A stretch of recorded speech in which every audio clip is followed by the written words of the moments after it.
Well, welcome to this Facebook Live event for the Nassif Cancer Center. I'm Dr. Tom Pietras. I'm a dermatologist here in town. I have with me here John Vander, who is a plastic surgeon. And we're going to talk about something that's very important and near and dear to both of our hearts, which is skin cancer and specifically melanoma. And we're going to be having a conversation about some of the things that we think are important for anybody to know about the skin cancer, how we go about diagnosing it and treating it, and also some things that you can understand about the trends for skin cancer and what you can do to reduce your risk. So, without further ado, I think we should dive into our conversation here about that. And really, one of the reasons that we're both here is that we both work hard to help our patients who are ultimately diagnosed with melanoma and other skin cancers. But the thing that the trends is that the rates of skin cancer, specifically melanoma, are increasing. In fact, when you look back at over the last 2 to 3 decades, the rates of melanoma have increased at least twofold.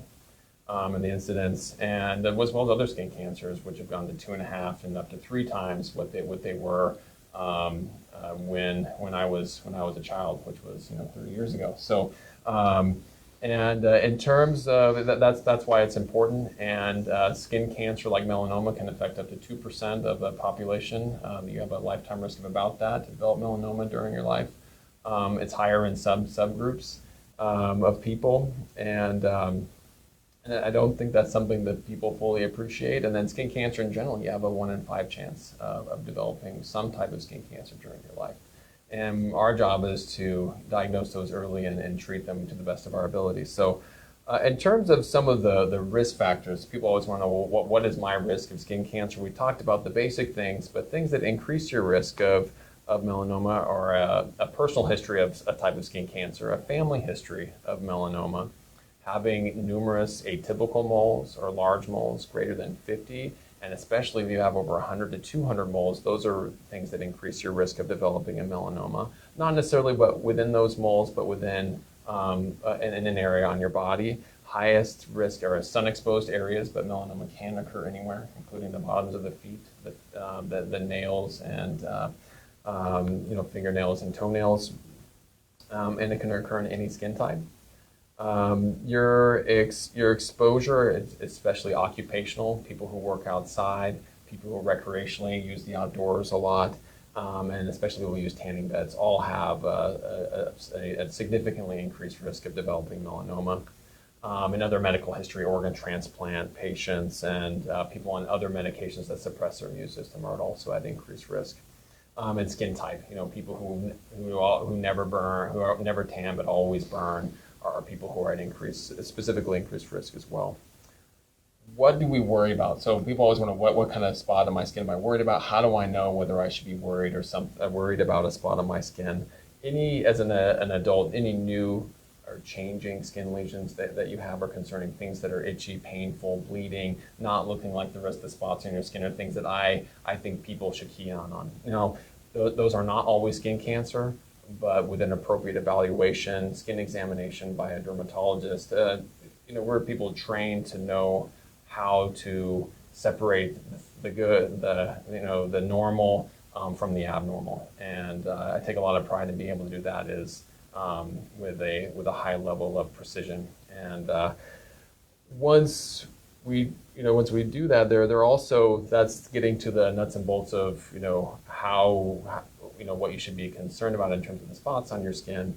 But there are also some things that we should talk about in terms of what the risks are, but also how do you reduce your risk. And I think Dr. Vander wanted to mention a few things about that.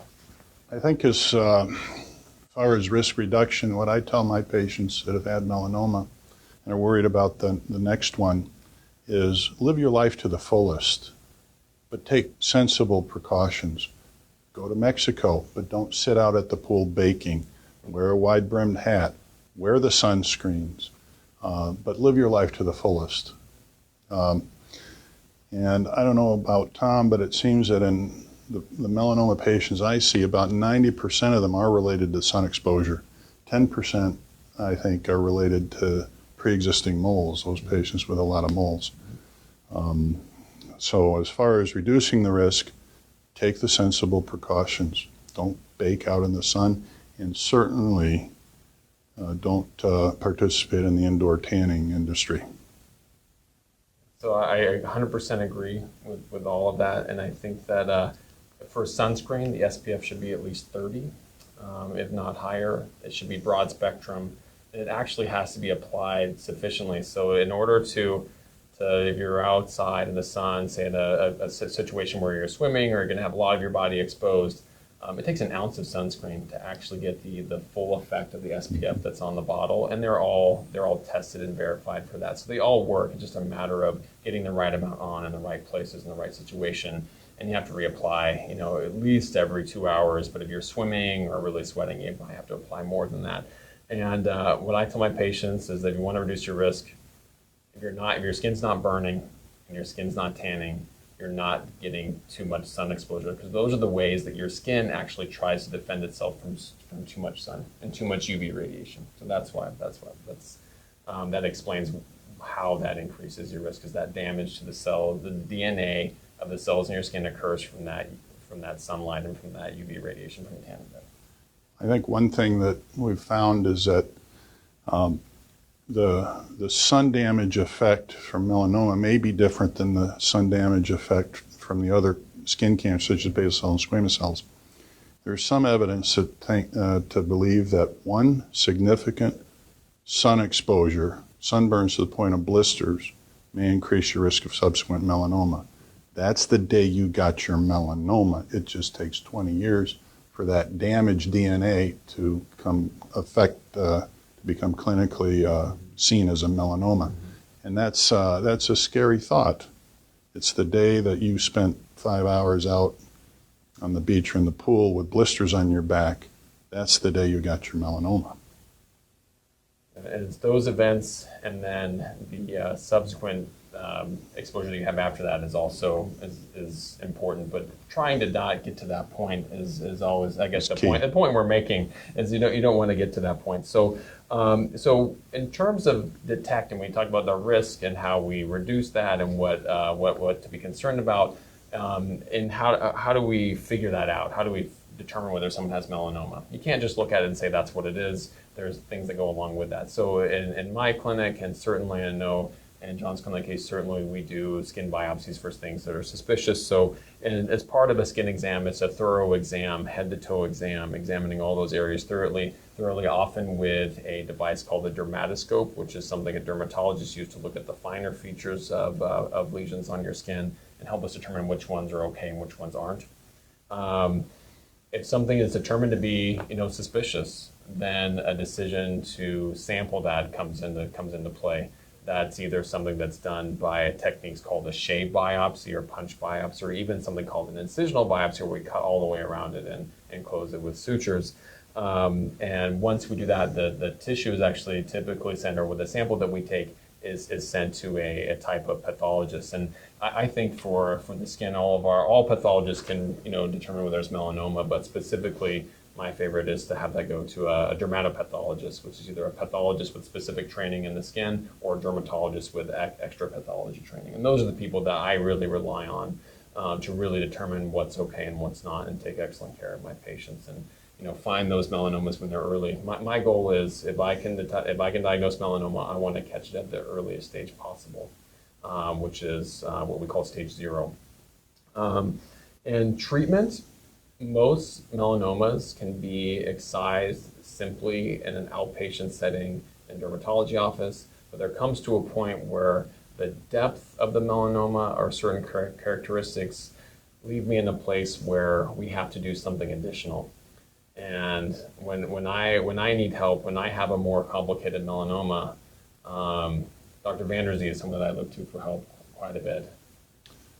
We established a special clinic. It's a melanoma and advanced skin cancer clinic about 7 years ago or so.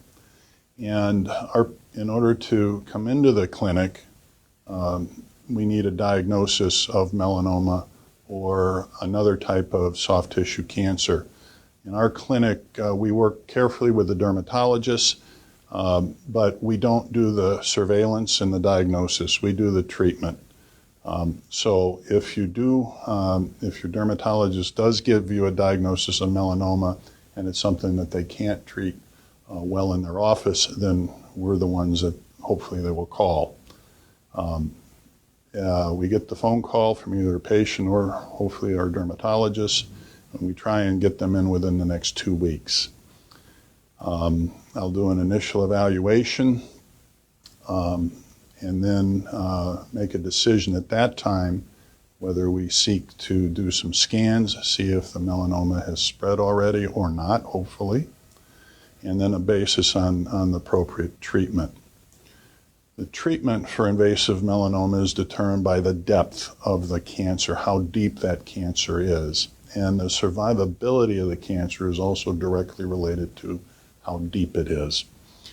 And if we have to do another fuller biopsy to establish that, we'll do that right there in the clinic on the first visit. Once we have the data and figure out the true depth of the lesion, of the melanoma, then usually we'll be in the operating room. For the more serious melanomas, 0.8 to 1 millimeter or deeper, the operation is basically 3 parts. When we take out that area of melanoma, that cancer, I then have to reconstruct that area so that we don't leave a big hole. And then at the present time, I think the standard of care still for the serious melanomas is to determine whether or not the lymph nodes, whether that cancer has spread to the lymph nodes, and that involves a lymph node biopsy. It's a relatively smaller procedure, a small incision, 3 centimeters or so, but we sample the first lymph nodes that get attacked by that cancer. We turn those lymph nodes over to our pathologists, and they do these very special stains that allow us to see if that cancer has spread to the lymph nodes.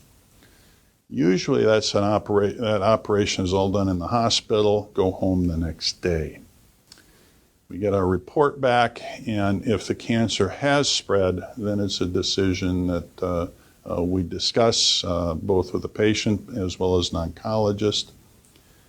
Also at that point, the other advantage of our clinic here, frankly, is that we have a very good relationship with the University of Iowa Melanoma Tumor Board.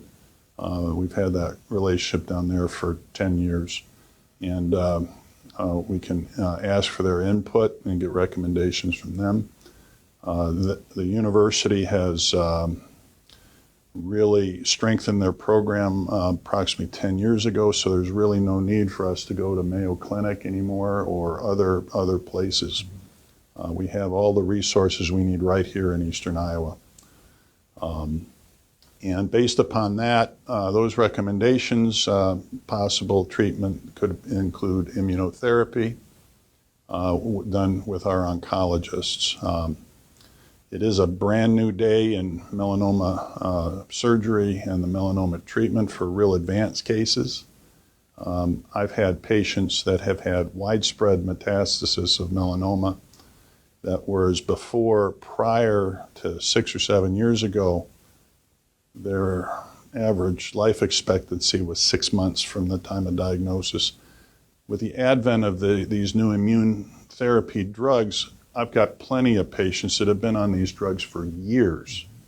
And I'll relate an anecdote.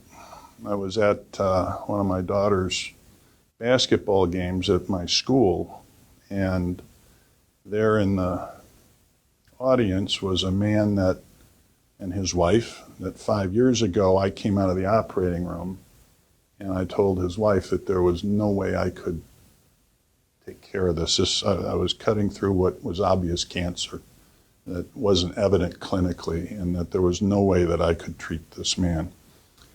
He got on some immunotherapy, and 5 years later, he is cancer-free. It's an amazing time in medicine and melanoma treatment today.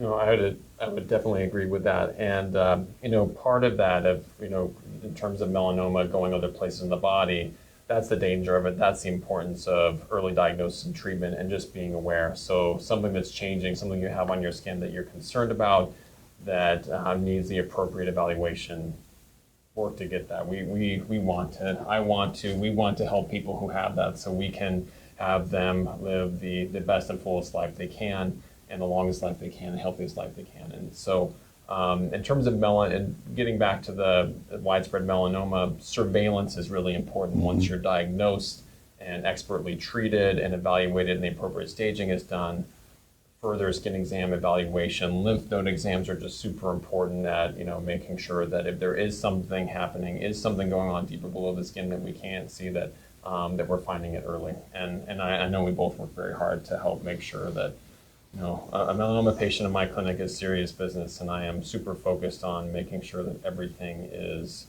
as good as it possibly can be, because that's what I would want for me or my family. So. And in our clinic, I stress to the patients that I'll follow invasive melanoma patients for a 2-year period. Every 3 months the first year, every 4 months the second year. But that is a time-limited process. I tell them all, your relationship with your dermatologist is lifelong. And we have great dermatologists in this area, and they do a wonderful surveillance program for our melanoma patients. Melanoma patients know they have a 10% chance of having another melanoma somewhere on their body in their lifetime, and that's how come their follow-up with their dermatologist is so important. One thing I do recommend for those patients for surveillance is what we call a full-body photographic survey. The dermatologists do a great job, no question. But ultimately, also, it's the patients need to take responsibility. So what I tell them all, I say, do you have a good digital camera at home? And it's more than just your iPhone or Android phone. If they say no, I say, go to Walmart, they're $200. Get an SD card, put it in that camera. You strip head to toe. You give that camera to someone you trust. You take pictures, 10 pictures, top to bottom, front, turn around, on the side, 10 pictures on the side, 10 on the back, 10 on the other side, bent over, everywhere. Take that chip out, put it in a safe place. Every year you get that chip out, put it back in the camera, you repeat that process. That way, if there's a spot that you don't know, how long has it been there? We don't know. Well, you have now a resource. Go to the computer, print it out, find out. If it has changed, get to your dermatologist. Say, this has changed. Your next one's going to be caught even earlier. And I tell patients it's a lot easier to do this today with these computers and SD cards, because before that film had to go to Walgreens. So. No, I think that's a really key point. And I have had several visits with my patients who do this, and there have been times when we have found things that may not be melanoma, but are things that are changing that are important to find. And being an advocate for yourself and doing that, I think, is perfectly fine. We do focus photography in certain areas of the skin where we feel like we need to be observing more, but taking that general picture, if you do find something, you come to your dermatologist, we do find something that's concerning, it is a melanoma, it ends up being something where we need more help, that's when I think the whole point of it, that we have all the resources here to take excellent care of anybody with melanoma. So if that does happen, and your pathology report comes back, I think making sure and asking your dermatologist who that may be, the physician who does that biopsy or has helped you with that, to make sure that you're getting the appropriate care for the skin cancer that you have. The other advantage of our cancer center is, in addition to the team that we have all the other ancillary support folks that can help folks. We have social workers, dietitians, exercise physiologists, dietitians. We can bring all the resources together rather than various locations. So it's all there, a team approach. Complete package. Yep. So thanks everybody for tuning in, and I don't know if we have any questions from our audience. If we do, we'll be glad to answer them. If not, thanks for tuning in, and have a safe summer. Thank you.